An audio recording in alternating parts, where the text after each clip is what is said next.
you were following the FTC report today, you may have noticed that that website is shut down. So guys, it is official. The government is officially shut down. But I am here to tell you how this affects your credit repair process. So let's get into this. I have a little bit of information to share with you credit disputers that just might help give you the upper hand.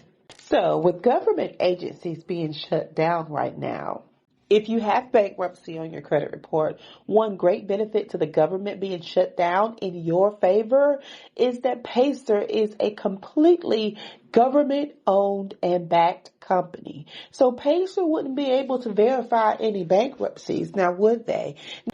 Now, I'll show you how this can work in your favor. So LexisNexis, Factor Trust, Clarity Services, SageStream, they all get their information of your bankruptcy directly from Pacer. So now, if they cannot verify with Pacer because Pacer is shut down or for any other reason, then of course, then we can challenge them to remove that information. Hence, it gives us the upper hand. Now, we already have disputes going in because we were already anticipating this shutdown because we've been through it before. So we're looking to get major deletions with bankruptcies this month of October. And I'm definitely going to come back, guys, and give you the results from this actual shutdown and how it helped boost our bankruptcies deletions. But if I were you guys, I would go ahead and get those disputes in where we're disputing with the government-backed agencies, so that we can gain more leverage with them while trying to get our deletions. Now, another way that this government shutdown is going to help us out with disputing is if you have student loans that are government-backed, well, because they are shut down, again, they can't verify, validate anything. They can't do any investigation on any disputes, and they still only have those 30 days. Now, just because they're shut down doesn't change the 30-day Fair Credit Reporting Act law that they have 30 days to respond.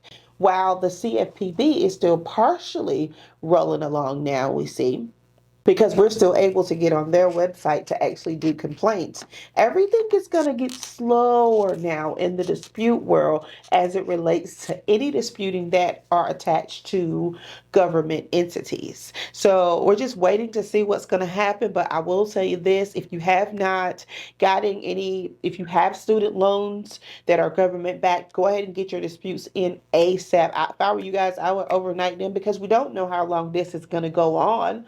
And this is going to really heighten your chances at getting your deletion because things are not going to be able to get verified.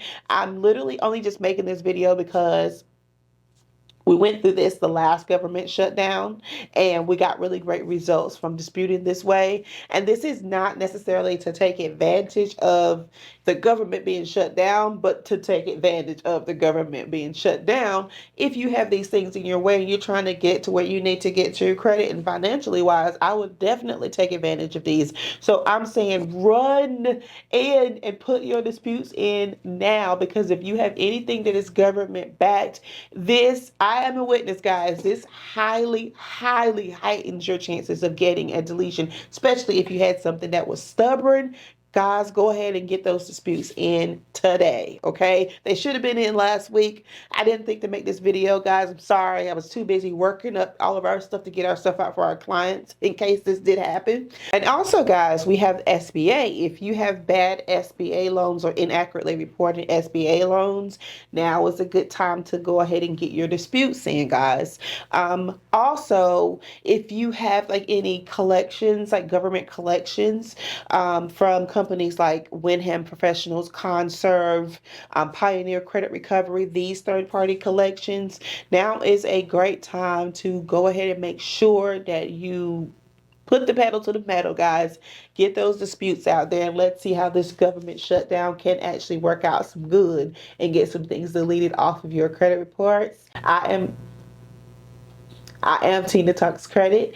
I hope this video helped you. If this video has added any value to you whatsoever, please like and share. Type value in the comment, guys. It helps my video go around. And also, if you are looking to learn how to strategically dispute, go to disputechamps.org, where I personally am teaching revolutionary credit dispute strategies that will help you build your credit repair business or help you just DIY and rock your credit. So until the next video, we'll talk soon, guys. Bye.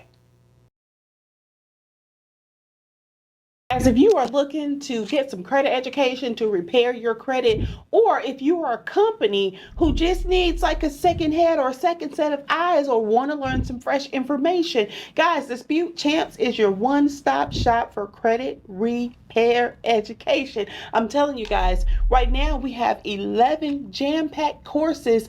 I am instructing in each individual course.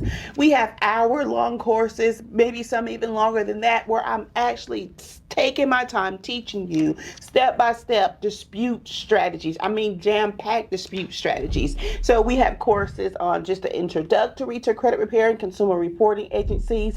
Dispute Champs is jam-packed with information. And the best part, guys, is that we made it affordable for the people, okay? All right. So, guys, if you are disputing, check out Dispute Champs, guys. You will not be disappointed. I put my heart and soul in this one. Guys, I was stumped on this one case, right? So there was a repossession. I had disputed that thing for like 4 months and it kept sending it back.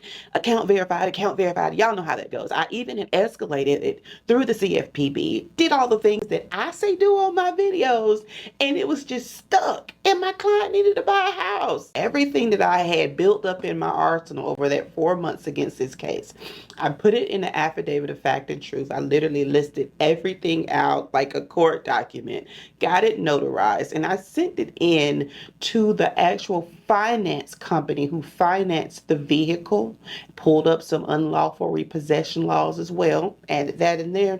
And guys, when I tell you, it was less than 14 days we got it off the client's credit report.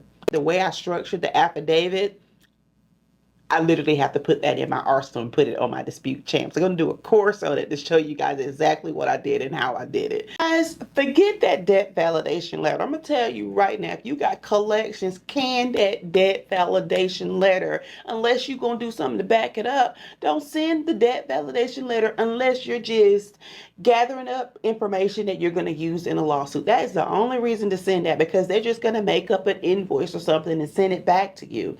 Like literally, unless the only way that I would send a debt validation letter nowadays is if it were on an affidavit and notarized court document that I knew that I was going to use in court. Other than that, it's really not going to help you out a lot. I don't really see people getting deletions nowadays by even using those debt validation letters, because really you're just asking them to prove it. You're not asking them for a deletion. So you're 30 days in limbo to get a letter back from them just stating whatever they're saying that you owe.